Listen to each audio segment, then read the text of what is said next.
Today was a great day. God be looking out, I'm telling you. This is what a woman named Carlee Russell posted less than an hour before she made a fateful call to 911 that captured the world's attention. A bizarre missing persons case in Alabama is gaining national attention tonight. It is so bizarre what happened here. Police believe the woman may have been lured into a dangerous situation by a child. Carlee Russell disappeared after calling 911 about seeing a child alone on the side of the highway, prompting a massive police search. 911, where's your emergency? Hi, I am on Interstate 459, and there is a kid just walking by themselves. How old do they look? Like a toddler, maybe 3 or 4. Is it male or female? I think it's a boy, a little boy. What is he wearing? It's a white T-shirt, and it doesn't look like he has any pants on. It looks like a diaper. Are you with the child right now? No, I'm not. I didn't get out of the car. I can see them, though. Do you mind staying and keeping an eye on them until we get there? Yeah, okay. Sure, yeah. Okay, what kind of car are you in? I'm in a red Mercedes-Benz. All right, just try to keep an eye on them, but officers are on the way, okay? Okay, thanks. Thank you. After Carlee told the 911 dispatcher her location and said that she would stay at the scene until law enforcement arrived, she then called a family member to share what was going on. Russell's family says she called out to the child while on the phone. But they didn't hear the child respond. Then they say Russell screamed. There was maybe some type of shuffling, and the phone dropped to the ground. After that, silence. And that was the last time anybody heard from her. Carlee's family members said that all they could hear after she screamed was the traffic going by on the interstate. And so now this emergency has just gotten even more serious. And when police arrived on the scene less than 5 minutes after Carlee's call to 911, they found absolutely no sign of her. There was nothing left, no one there but her car. Her vehicle's unlocked, running, all her personal belongings except for her phone. She just vanished. Cops found Carlee's wig and her cell phone in the grass near the car, and they found her purse in the front seat with her Apple Watch inside. And as far as the toddler that she reported seeing, they didn't see a child anywhere, and they said they didn't receive any other calls from someone missing a small child. A single witness has reported possibly seeing a gray vehicle with a light-complected male standing outside of Carlee's vehicle. After these chilling details came out about Carlee's disappearance, her family spoke to the news about how they desperately wanted her returned home safely. We're going to be looking in every direction. We're just going to scour the earth. And they were not going to do it alone. The community and law enforcement rallied to try to find Carlee as soon as possible, and volunteers showed up for a massive search effort. Angela Harris is among dozens of people who have come together to find 25-year-old Carlee Russell. In 2019, Harris's daughter, Anaya Blanchard, was kidnapped and murdered. My heart's breaking, for them. As soon as I woke up this morning and saw the Facebook post, I immediately reached out to the family, knowing that the situation is very serious. Neighbors also held a prayer vigil for Carlee, who was a nursing student and who they said had babysat their kids. My heart goes out to the Russells and what they're dealing with right now. And Carlee's mom acted like she was not surprised that Carlee had stopped to help out a child who was in harm's way. Tell us about your daughter and what you want people to know most about her. She's just a joy to be around. I was trying to help people wherever she can. And when she got out the car, she did tell my daughter-in-law, I can't just leave. I can't just leave this little child on the side of the road.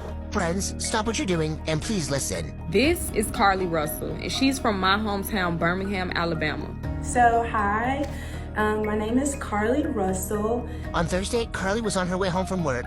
And then while she was on the interstate, so this toddler, they're on the side of the highway. And she stopped to render aid. She did what she was supposed to do. These people took advantage of her kind heart. Carlee was in the medical field, so I know her heart is super big, and she truly was probably concerned about this child on the side of the road. This is the kind of stuff that makes you not want to help people. This is so heartbreaking. They used that baby to get her to stop and abduct her. That is terrifying. This could be any of us. We want to protect children, and she was trying to help. If you know any information about where Carlee Russell is or any information pertaining to her disappearance, please use the information on this flyer. The more eyes that see her, the more eyes that are looking, and the more people that can watch out. Russell is 5'4", last seen wearing a black t-shirt, black pants, and white Nike sneakers. If you see her or know where she may be, call Crime Stoppers. No piece of information is too small. We really want this to blow up. We want the word of the day to be Carlee. Celebrities including Wanda Sykes, Viola Davis, and Octavia Spencer spreading the word. Get her name, her story out there. Share the mess out of it. Social media is a powerful thing. We all should help. Anything you can get going, please do this. We have to find Carlee. We're not giving up. We owe that to her.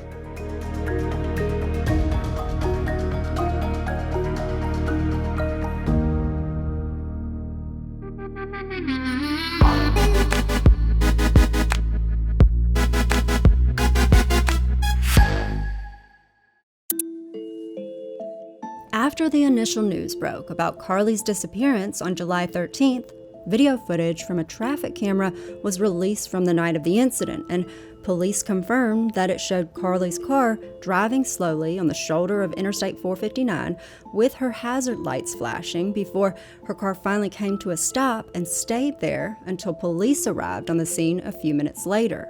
So here's the enhanced footage of Carlee Russell's car on the highway. Our producers were watching it all day long, watching it slow, speeding up. This mystery has stumped millions of people. This is beyond bizarre. Nobody else saw this toddler walking on the side of the freeway. There seems to be a lot of traffic for nobody to notice a child.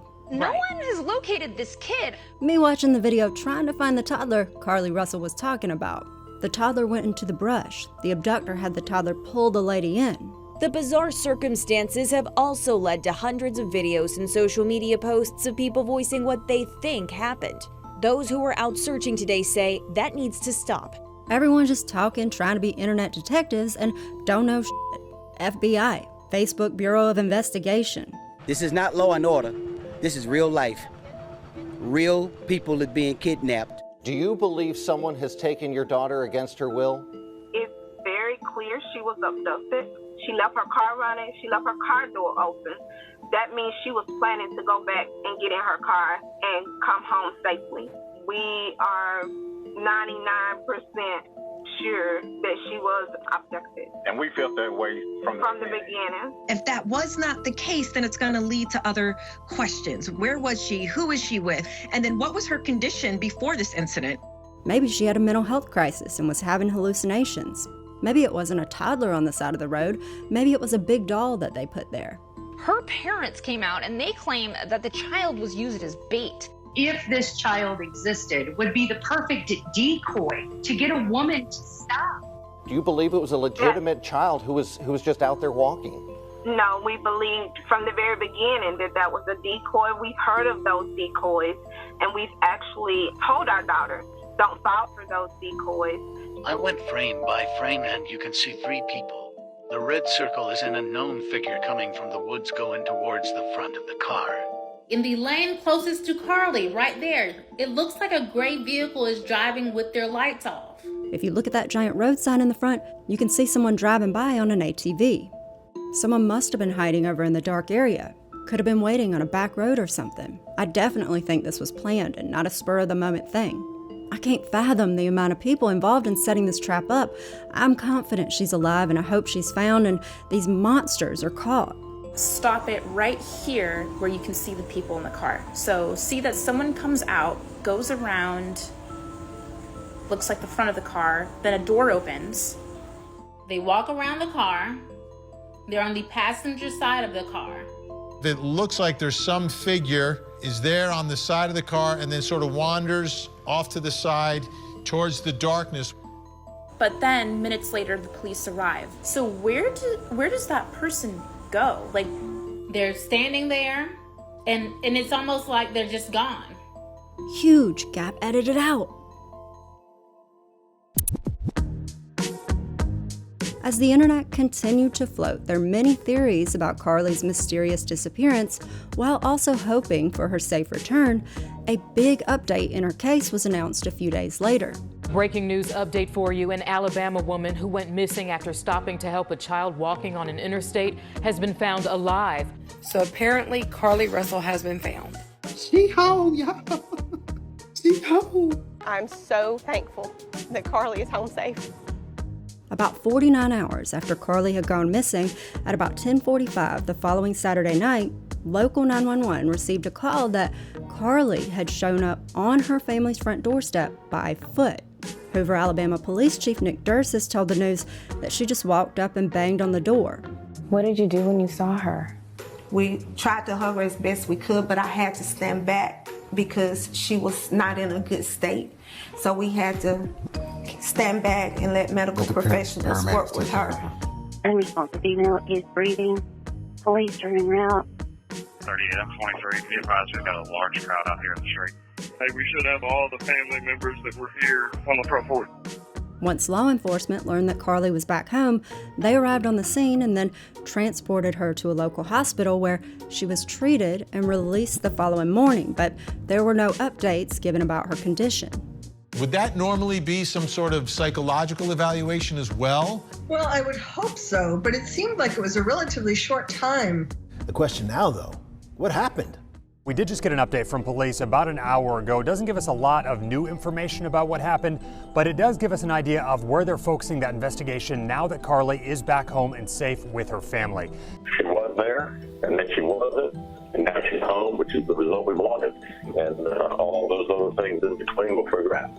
Police said they were able to take an initial statement from Carlee, but they did not release details about what she said. Her parents did comment briefly on it, though. Carlee has given detectives her statement so that they can continue to pursue her abductor. The police chief said his team wanted to give Carlee and her family a little time to get themselves back together after the incident. He said, "I know it's been a tough experience for them. When we think it's time to sit down and have a conversation with Carlee and try to get some facts, we'll do that."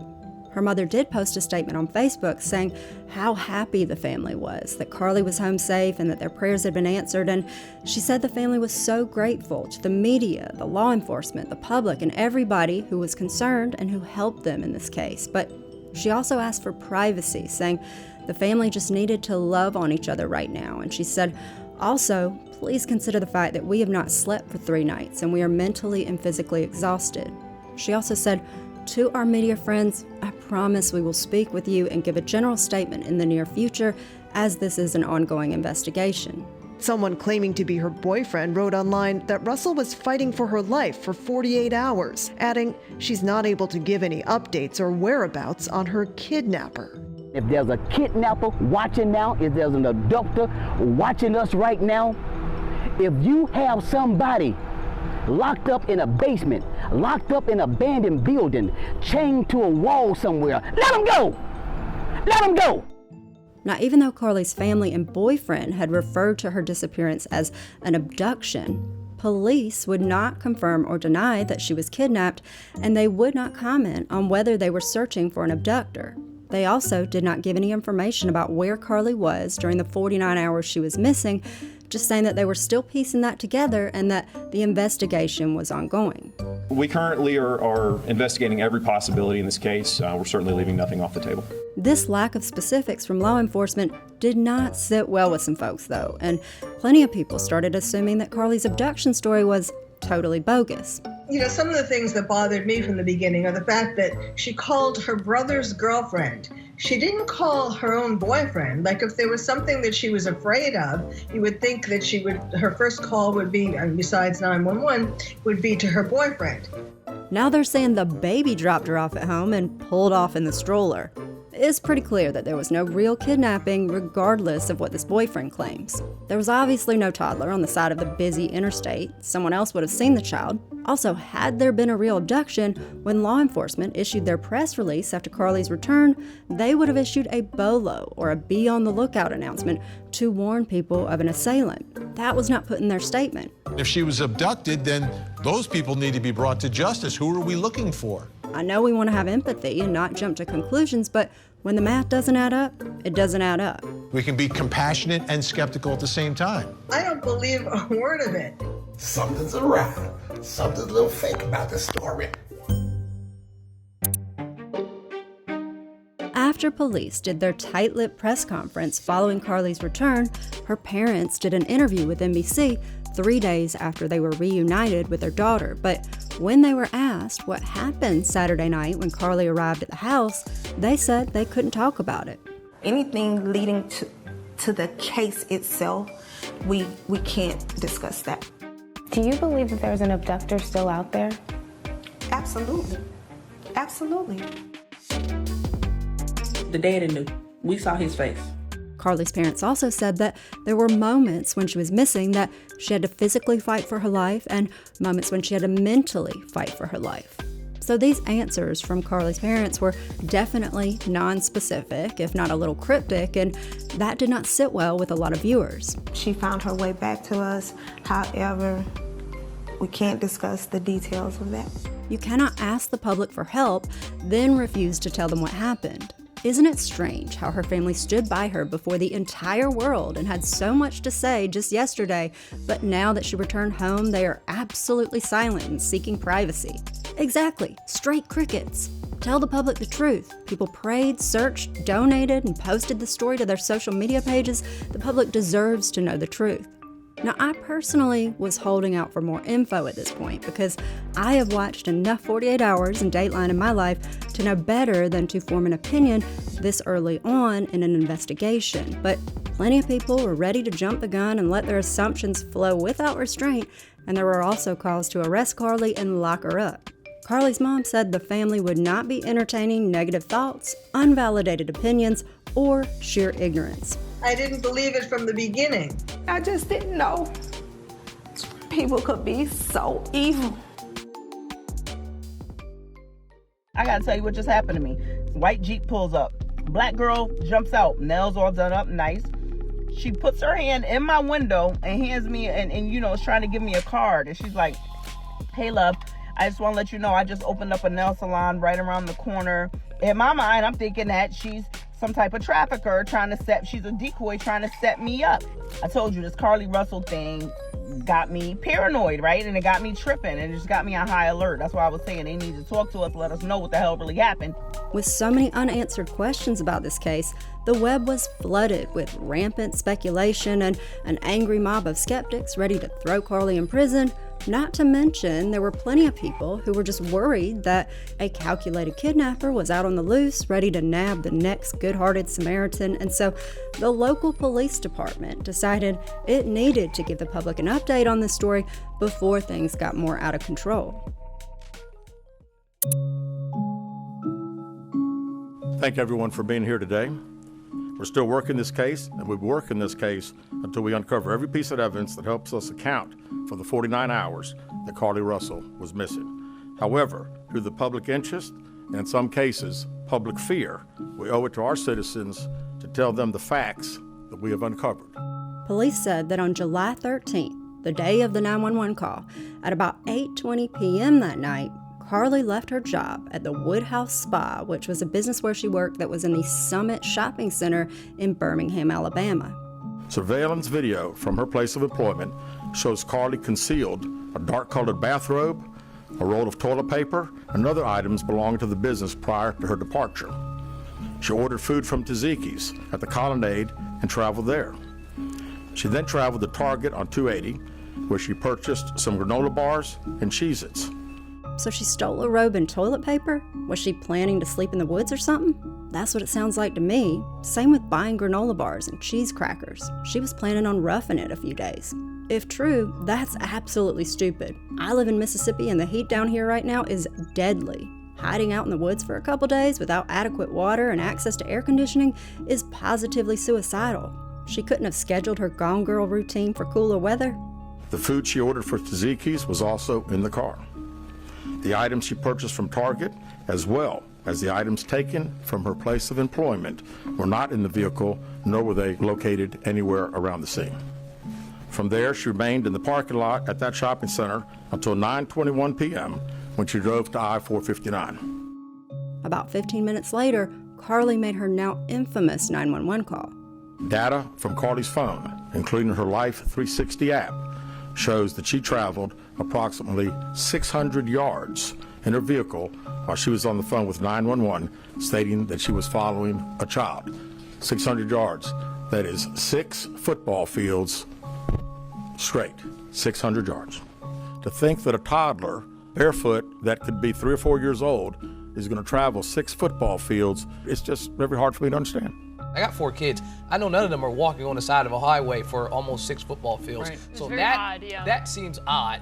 I hope that kid tries out for track one day. Like, damn. Detectives continue analyzing data from Carly's cell phone. Part of what data included several internet searches in the days leading up to their disappearance that I think are very relevant to this case. On July 11th at 7:30 a.m., do you have to pay for an Amber Alert was searched. There were 2 searches related to Amber Alerts on a computer at Carly's place of employment, including one regarding the maximum age of an Amber Alert. I can't even wrap my head around someone wondering if Amber Alerts are paid for. Was it that she was asking, can someone pay to bump an Amber Alert? Or was she afraid she or her family would be hit by a bill like when you find you have to pay for an ambulance or fire engine? LOL, right? That would have been the last thing I was worried about if I were concocting this whole kidnapping story. On July 13th at 1:03 a.m., the day of her disappearance, how to take money from a register without being caught was searched. On July 13th at 2:13 a.m., the day of her disappearance, Birmingham bus station was searched. On July 13th, 2:35 a.m., a search for a one-way bus ticket from Birmingham to Nashville was conducted with a departure date of July 13th.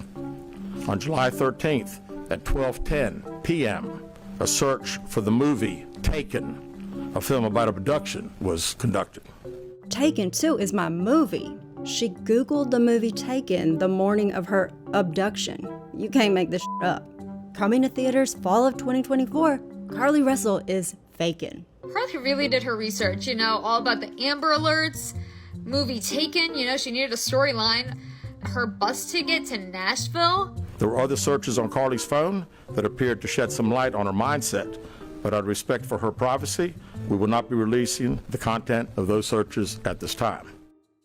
Now, besides the internet searches on Carly's phone, the police chief also said they obtained surveillance footage of Carly walking down the sidewalk alone before she returned home. She was conscious and speaking with paramedics when she was transported to UAB. On top of that, he shared some much anticipated details about what Carly told police happened when she gave them that brief statement after she was back at her house. During the statement, she told detectives that while traveling down the interstate, she saw a baby walking down the side of the road and called 911. She stated when she got out of her vehicle to check on the child, a man came out of the trees and mumbled that he was checking on the baby. She claimed that the man then picked her up and she screamed. She stated he then made her go over a fence. She claims he then forced her into a car, and the next thing she remembers is being in the trailer of an 18-wheeler.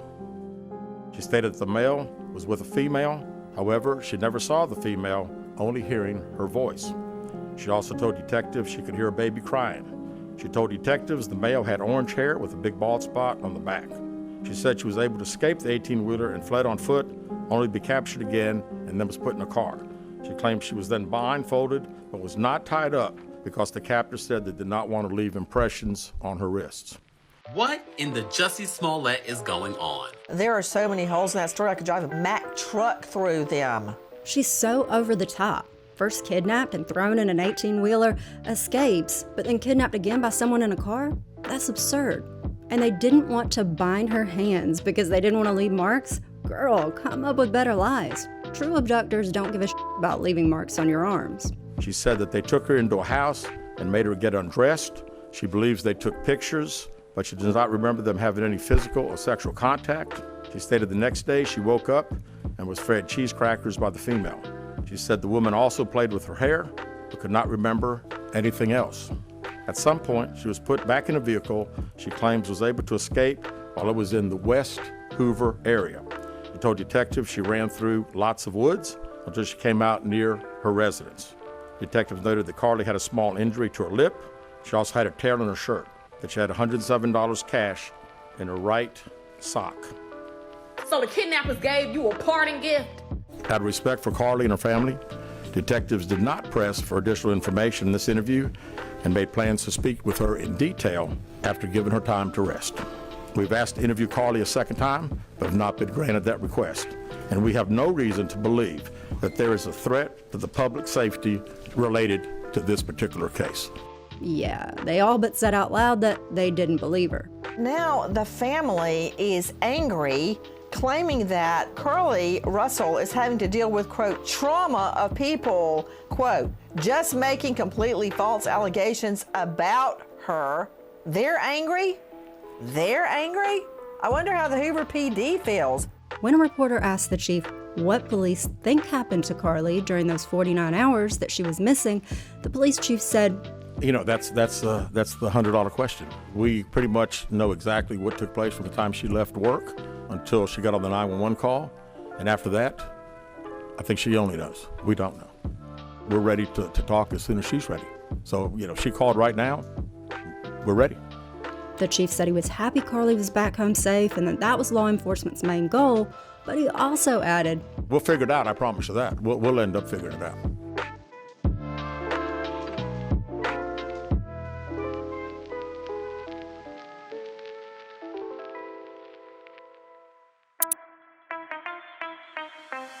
Now that we know about those strange internet searches that were made on Carly's phone just before she disappeared, we're still left wondering what exactly was going through her head when she made that 911 call.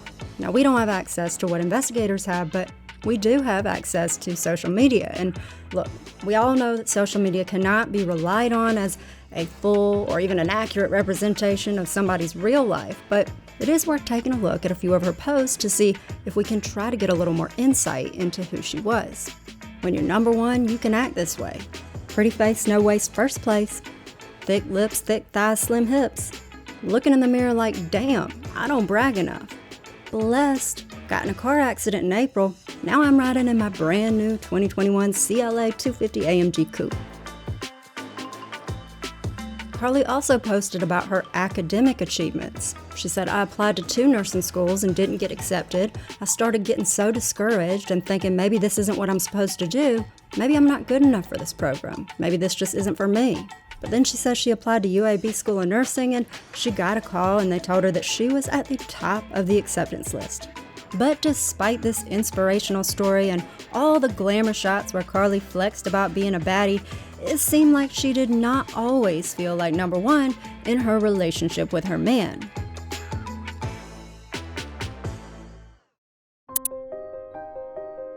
Remember that guy who claimed to be Carly's boyfriend who posted on social media after she returned home? Well, there have been many allegations that this dude was actually her ex-boyfriend and that Carly faked a disappearing act to get back at him for cheating on her with a stripper. About a month before she went missing, she tweeted, "Guys will risk everything for a hoe, stripper, etc. Pitiful. You think you have a bond with someone until they show you never did." Around that time, she also tweeted, "Cross the line. Think I'm a fool? Everyone wants to feel wanted. I always say one thing I won't do is stay with someone who cheated on me. Like, you went and had sex with someone else and think it'll be sweet one day? Hell no." Then, on the day of her disappearance, less than an hour before her infamous 911 call, Carly wrote, "Today was a great day. God be looking out, I'm telling you.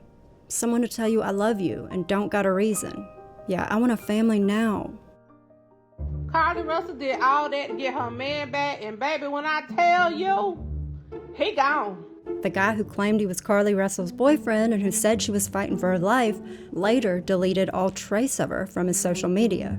I'm not saying what she did was right. What I'm saying is, I get it. I ain't thirsty, but if you see me in his following, I'm just trying to see if he replied back. That's it. That's it.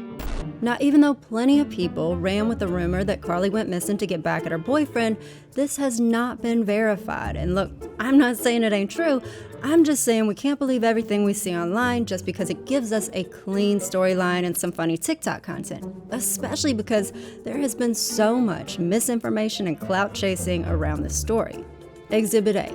This dude, who said he was Carly's brother, gained a bunch of followers on TikTok and then later apologized, saying he was not actually her brother, but he was just trying to raise awareness about her case. But besides the trifling social climbers, there's also reason to believe that there was a lot more going on in Carly's life than just relationship problems that led up to this episode, including issues that I have not seen anybody even talking about.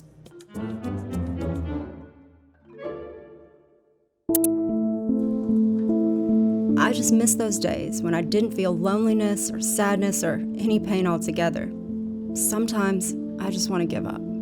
These are tweets that Carlee Russell made when she was about 16 years old, at a time when it seems like she was battling some major health problems. The year before she posted these, she'd written about getting surgery on her spine, and when she was asked what it was for, she said her spine had 2 curves in it and that doctors had to straighten them out. Now, if this is true, then it would be understandable that Carlee was feeling really low, because spine curvature disorders can cause extreme pain. These back conditions are actually very common, and they're most often diagnosed in late childhood or adolescence. As a young person develops and their spine grows, instead of it growing in straight, it can have curves that continue to get worse with age, and these curves can twist your body, causing a lot of pain and even compressing your lungs and making it hard to breathe if not treated. One of the most common treatments is a back brace that holds the spine in place and keeps the curves from getting worse as a child grows, but this can be a brutally painful device. It hurts all over, like bruises, and it squeezes on me, and it hurts. Despite how painful these back braces are, they still may not be enough to treat severe curves, and that's when surgery is often needed to straighten the spine, but it's not a simple procedure. A surgeon has to remove part of your spine and then drill screws into your bones and then run a rod through your back to straighten it out. And as you can imagine, this can cause a mind-blowing amount of pain. Pain that some patients report gets worse after surgery and even causes them to regret getting it in the first place. Has anyone had a lumbar fusion and it hasn't ruined their life? I've heard that 30 to 50% of lumbar fusions end up in more surgeries and don't work. Sometimes I feel like I'm damned if I do and damned if I don't. This just shows you how serious this back surgery was. It came with a lot of risks, it was definitely going to hurt, and it had a very long recovery. And so if this is what Carlee was facing as a teenager, then it must have been hard to deal with. And Carlee seemed to be really struggling after she posted about getting surgery. She tweeted, "I feel horrible, never been in so much pain in my life, and I'm about to check out." Now, the good news in this situation is that a lot of patients say that the grueling pain that they feel after the spine procedure gets better over time. The bad news, though, is that many of them still experience persistent pain following surgery, and Carlee's tweets made it look like this was the scenario she was facing. 7 years after she said she had surgery, in 2019, she wrote, "This pain is terrible." In 2020, she wrote, "This pain is ridiculous. I'm in so much pain. I just want this pain to stop. It's too much pain to be living just to die." Carlee also tweeted that sometimes she regretted having the surgery, writing that she misses dancing. Apparently, Carlee's pain was so bad that it was hard for her to get a good night's rest, too. "I caught a terrible cramp in my entire leg. Hurt so bad it woke me out of my sleep." Anybody with back pain knows that it can be a very difficult task to get comfortable in bed and to sleep through the night, and this seemed to be a chronic battle that Carlee was fighting. "I cannot sleep. Oh my God. I hate when I can't sleep. It never fails that I end up waking up in the middle of the night. I get so irritated when I'm woken up out of my sleep. Lord, I'm so tired. I just had to pull over and take a quick nap because I'm so tired. I was dozing off driving." Carlee also tweeted about taking pain medicines, but it sounded like some were working better than others. "This medicine has me feeling terrible, like so nauseous. I absolutely hate feeling nauseous. Oh my God, my stomach hurts so bad." If Carlee was dealing with this kind of health issue, then it must have been really challenging, because spine disorders can force you to sit out on the day-to-day activities that others are busy with. Parents at a party, bro gone, and I'm at home alone, disabled. This is my life. People think just because you smile, your life is great, when really, you feel like breaking down inside. In other tweets, Carlee expressed frustration because she said she had so many doctor's visits. I'm so tired of going to the doctor. Like, I just can't deal. To make things worse, Carly repeatedly talked about having to go to the doctor alone, which is not a situation anybody wants to face when they're up against a serious health condition. And it seemed that Carly did not feel like the people in her life cared about her. If my boyfriend had surgery, you wouldn't have beat me to his house to check on him. I would have been there quick as f***. Ain't no way you say you care about someone and don't even check on them. She wrote to someone else, "We've been friends for 3 years and you never brought me anything. Loyalty doesn't exist." And she replied in that same thread, "What about when I had my back surgery?" She also tweeted, "You spend all your time checking on people, making sure they're straight, but nobody will ever check on you. Done helping people that won't help me. I literally don't trust people, and it's for a reason." There was one person in Carly's life that she seemed to trust, though, and that was her uncle. But she said he passed away, and she repeatedly tweeted about how much she missed him. All in all, Carly's Twitter account makes it seem like she had been wrestling with some serious challenges going all the way back to her childhood. And if we fast forward to recent years, it did not look like things had improved. Throughout this year, she posted about being in pain, saying, "I just experienced the worst pain of my life. I have never felt like this before. Had to call into work. I literally just can't do life today." This was on June 6th of this year, and it seemed like the pain had finally reached the point where treatment could no longer be delayed, because later that month, Carly wrote, "I'm so nervous for the surgery tomorrow. I hate being put under anesthesia." Now, if Carly was having another spine surgery, that would have been a very stressful decision to make, knowing that she was still in this much pain after her last one, and knowing that these types of procedures often fail and carry serious risks, including permanent nerve damage and paralysis. She wrote the year before, "I can't believe I might actually have to have surgery, bro." Carly also may have been feeling alone about whether to get this treatment, because she wrote, "The worst thing is not having a clue what to do and having to make a decision all by yourself. So much on my mind. Me, every day. You're so strong and amazing. Push through, you got this." Me pushing through. Carly had been making posts like this for 10 years now, and I don't want to try to cherry pick her tweets or suggest that anything that may have been going on with her health justifies a hoax abduction, but I'm just exploring what her mindset was before this happened. And there was definitely a pattern of her talking about struggling with pain and isolation, feeling like people didn't care about her, and expressing that she's at the end of a rope. I've been so stressed lately, and I'm not really dealing with it, which is making it worse. I really want to learn how to compartmentalize my irritation, because whenever I'm irritated or mad, it's directed towards literally anything and anyone. I just got so pissed off, so over this shit.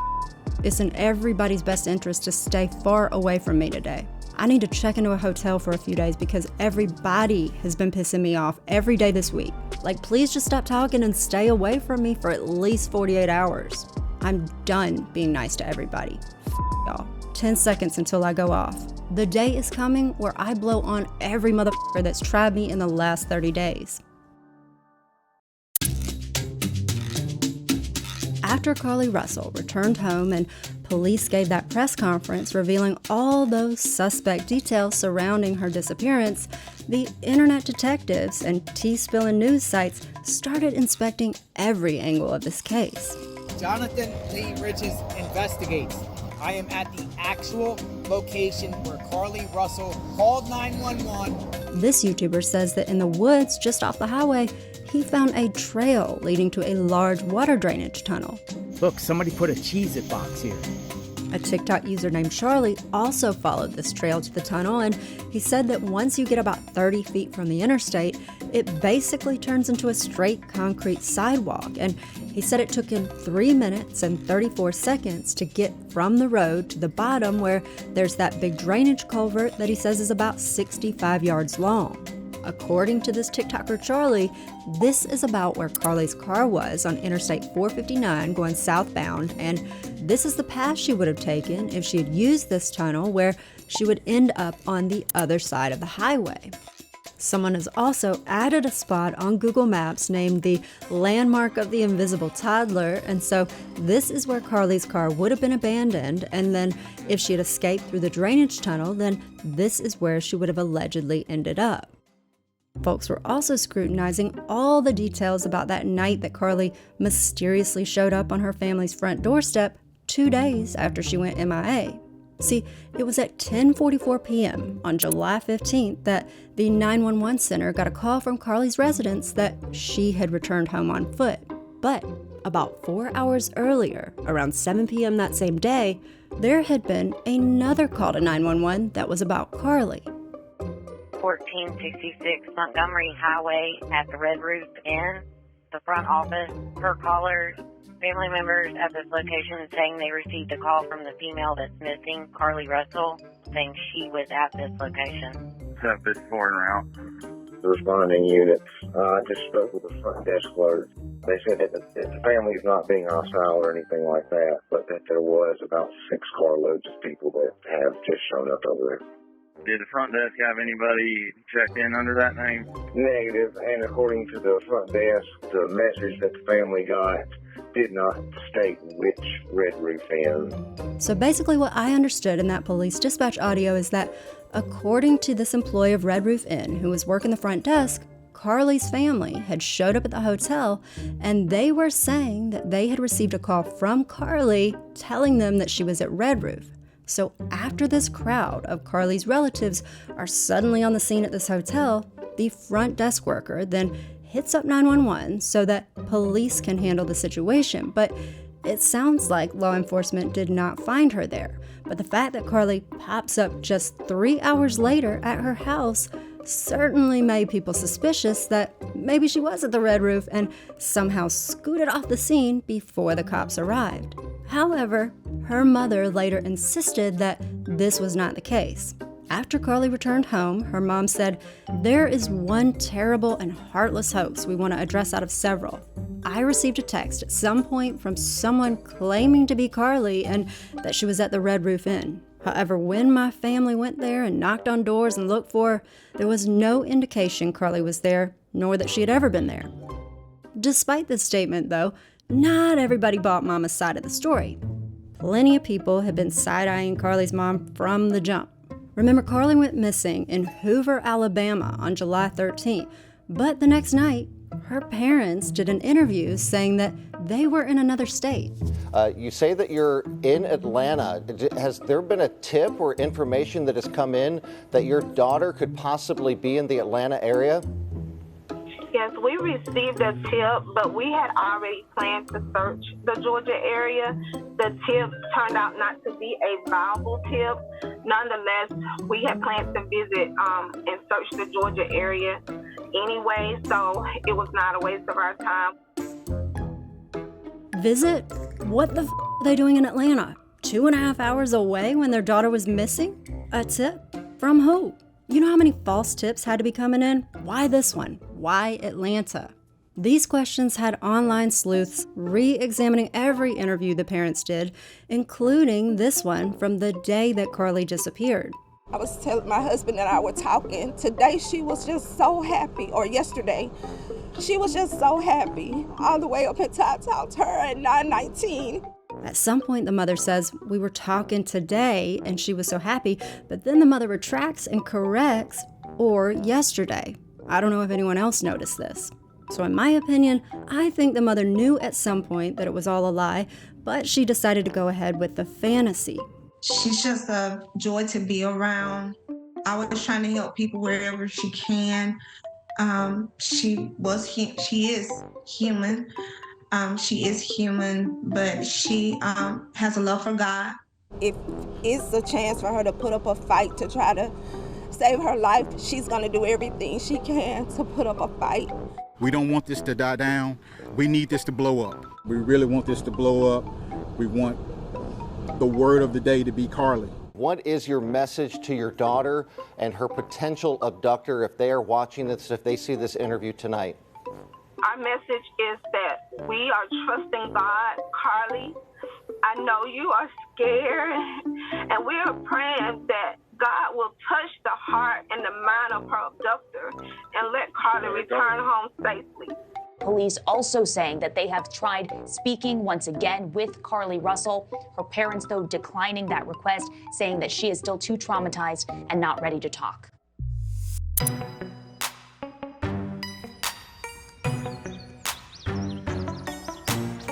Which one of you did this? Please be advised, new signs going up on I-459 today. I was on the highway and a baby was running on the highway. I know, right? Crazy. So I get out the car, I start chasing the baby. In my mind, I'm like, why you running, baby? That's what I'm thinking, right? Yes, it's a toddler out here on the freeway. Is there any way you can send anybody? Because I'm scared for her. Please, somebody come help.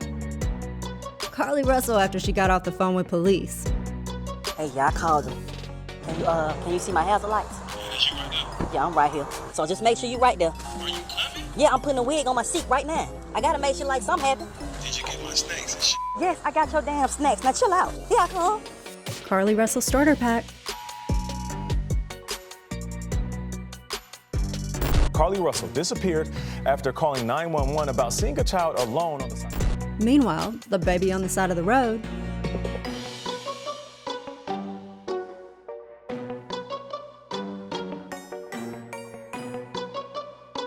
Black Twitter finding out that Carlee Russell lied. So this whole Carlee Russell situation has truly pissed me off. Because here's the facts. According to the Black and Missing Foundation, Black children are 38% of children reported missing.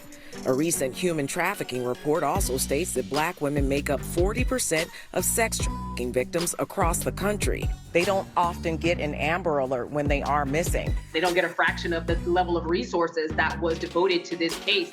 Here in Hoover, there has been a lot of attention focused on finding 25-year-old Carlee Russell. So many people were vested in this story because they wanted to find out where was she, what happened to her. Not just in the Birmingham, Hoover metro, across the state and country. You got the whole world in a damn uproar frenzy about you. Get her name, her story out there. Share the mess out of it. Please do this. We have to find Carlee. The support that the community has given us, it's just been fantastic and unwavering, and we want it to continue. I am here to give support, any kind of support that you can give, because you need all of this.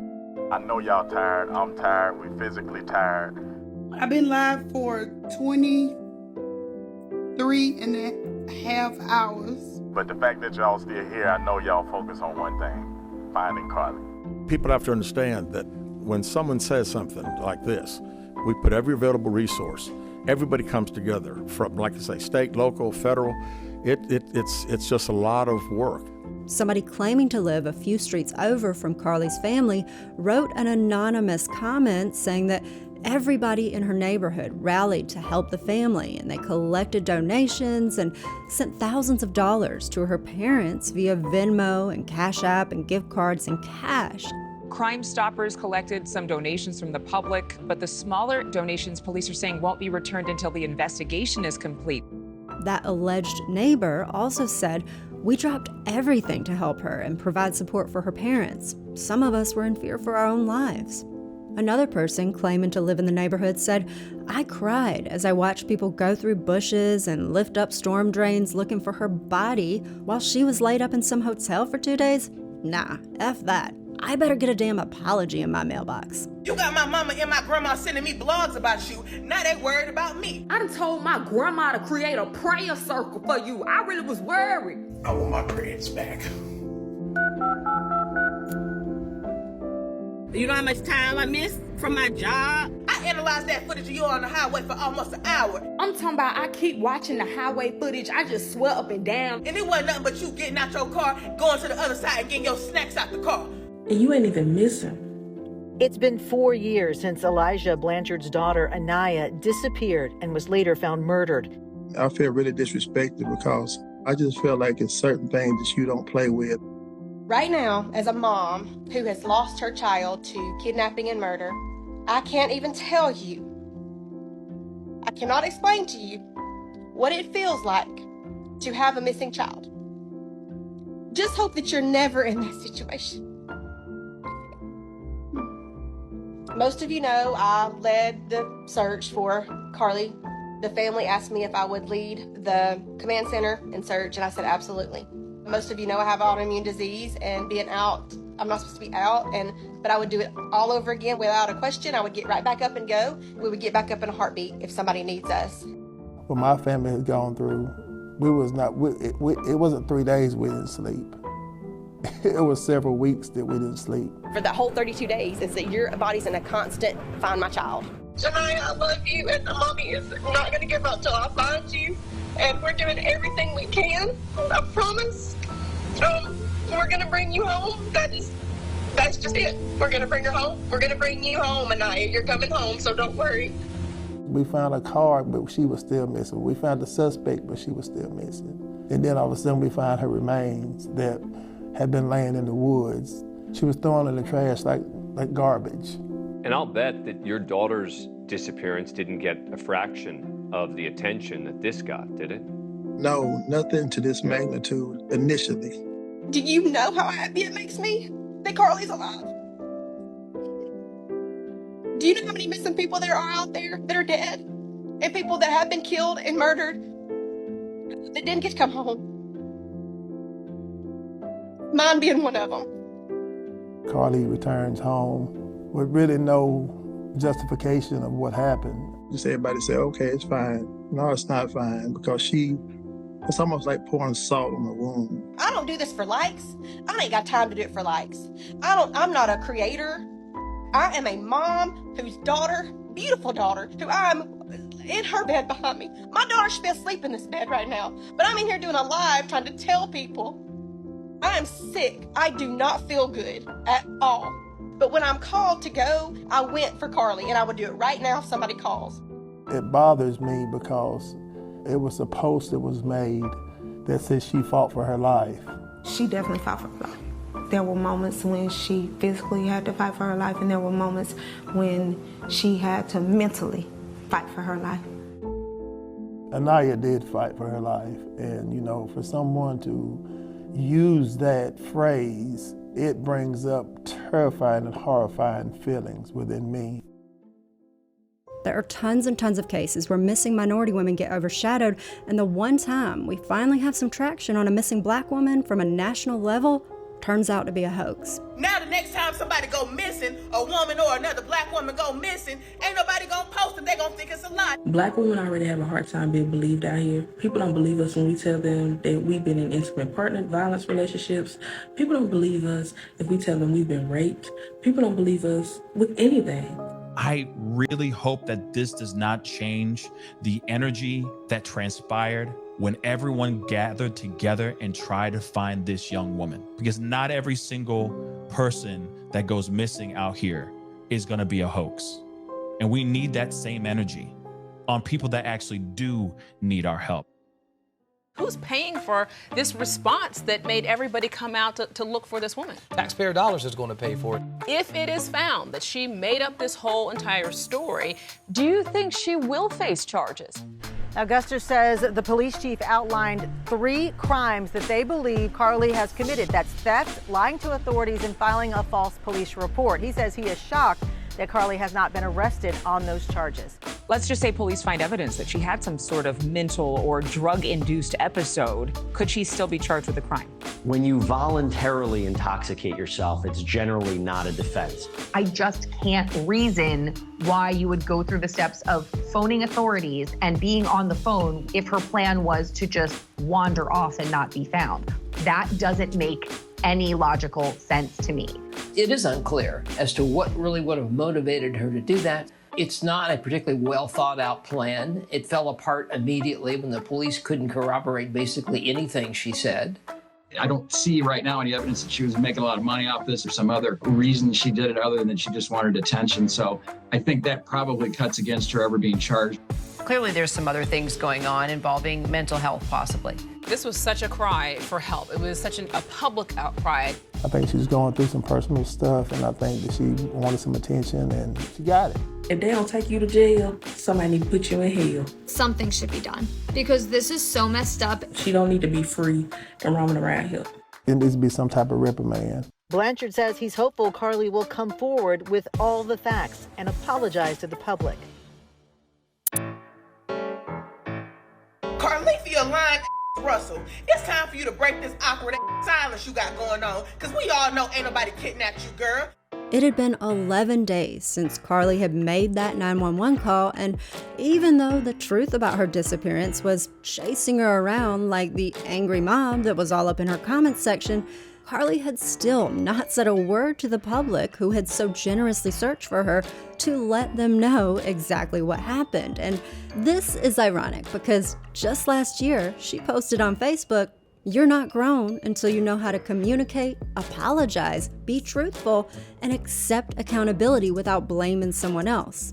So yeah, clearly the only toddler in this situation was Carly, because instead of taking her own advice on being grown, she did the bare minimum. She lawyered up and somehow, impressively, managed to make the Hoover Police Department do even more work that it should not have had to do, because she got the chief to read the sad attempt at an apology that her attorney wrote for her. That I have talked to and received a statement from Mr. Emery Anthony, attorney for Carly Russell. This morning, a stunning public confession in the mysterious disappearance of Carly Russell. Turns out her lawyer says she was never kidnapped. There was no kidnapping. My client did not see a baby on the side of the road. The statement also said that when Carly went missing, she never left the Hoover area, nobody helped her disappear, she wasn't with anyone during that time, and she was not at any hotel with anyone. And to clarify, it didn't say she was not at a hotel alone, just that she was not with anyone. My client apologizes for her actions to this community. We ask for your prayers for Carly as she addresses her issues and attempts to move forward. Well, tonight, the attorney of Carly Russell speaking out after a meeting with the Hoover Police Department. How is Carly? She's doing better, but she's still dealing with some things. She's having to deal with the trauma of people just making completely false allegations about her. I just didn't know people could be so evil. A local attorney in Alabama also indicated that police had informed Carly's family that law enforcement had evidence that she was not being truthful about her disappearance, but Carly's parents chose to ignore that, and they still backed her abduction story for days. Police chief went and talked to her family and said, "Hey, I have everything. I have everything. Do you still want to go forward with this?" And they stood in that lie for a week. Do you believe that there's an abductor still out there? Absolutely. Absolutely. As for Russell's boyfriend, he posted on Facebook about the false narrative, saying he was blindsided by it and the entire family was reacting out of love and genuine concern, and they are, quote, disgusted by the entire outcome of the situation. It's about to go down. News crews are set up outside the Jefferson County Jail Bessemer Division. Carly and her attorney Emery Anthony went in, and we're waiting to see if Carly comes back out.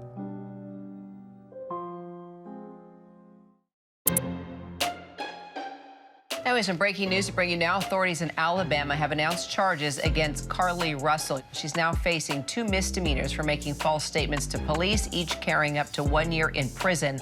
What's good for her is that she's in misdemeanor land. What's bad for her is that she's on the highest end. She might end up with some jail time if convicted. Judging from the amount of phone calls and emails that we've received from people all over the country, I know many are shocked and appalled that Miss Russell is only being charged with 2 misdemeanors.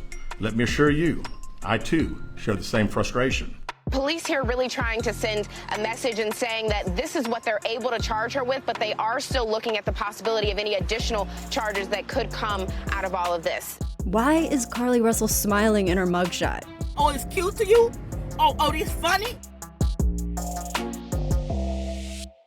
She looks proud of what she did. Clearly, she has no regret. She is loving all this attention. Now, Carly has been released after her arrest after she posted a $2,000 bail, and she was recently spotted leaving her attorney's office with her parents. If I was her mom, she would have been left right there in jail. Damn family laughing all the way to the bank. They know the charges are petty. They're looking for book deals, movie deals. Hell, she's about to give them a commercial deal. I do hope and pray that upon her conviction and sentencing, that there will be an added amendment stating that in no way is she or her family to profit from interviews, shows, projects, movies, or books. I am really curious to hear your thoughts on how you think this whole story should end. Do you think that Carly deserves jail time, or do you think she just needs mental health care? Do you feel differently about her disappearance after seeing all of her tweets about being in pain? Or do you question whether she even has a back disorder since she's admitted to being a liar? Do you believe Carly's attorney that she acted alone, or do you suspect somebody helped Carly go missing? How do you think she got off the scene after that 911 call? And where do you think she was for those 49 hours? Do you think that Carly's parents knew that their daughter lied? And if so, when do you think they found out? Let me know your thoughts on all this in the comments. I really want to know what you think, and I am sure there is way more tea to come on this case, so if you want updates from me on this story in the future, then let me know that too. In the meantime, I am sure that the Super Sleuths Facebook group that is investigating Carly's case will definitely be leaking some details, so you can check that out if you want an unhealthy obsession in your life. But for now, I think it's worth pointing out a few unexpected lessons that Miss Carly has taught us through this wild ride she's taken us on. First of all, if nothing else, this case has taught us that situations are not always what they seem. People can spin stories and play on our heartstrings. They can look like they have glamorous lives on Instagram that make them seem like they're really happy, but you never really know what's going on inside someone's head. Secondly, Carly has shown us that our words can have serious consequences and they can massively affect others' lives. And so we need to think about that and exercise empathy before we act like a fool. Finally, I think the biggest lesson that this tragic hoax has shown us is that we're way more alike than we are different. And when we recognize that and we come together and rally around a cause to commit to helping each other out, we can accomplish amazing feats. We just need to make sure that we're giving our efforts to the people who really need them. It was 2 other black women already missing in the state of Alabama. Those people are still out there. Those resources could have been passed to those women there. And more importantly, those people need all of your help. I encourage you to get involved with real missing person cases, and here are a couple resources to do that. You can go to missingkids.org, where you can search missing posters at the bottom left, and then you can filter cases by location to see children who have disappeared in your area. And there are also opportunities to volunteer with this organization if you're interested. And on the adult side, you can visit the NamUs website, where you can also search its database by location to see who is missing near you and to see the circumstances of each case. Alright y'all, that's it for this video.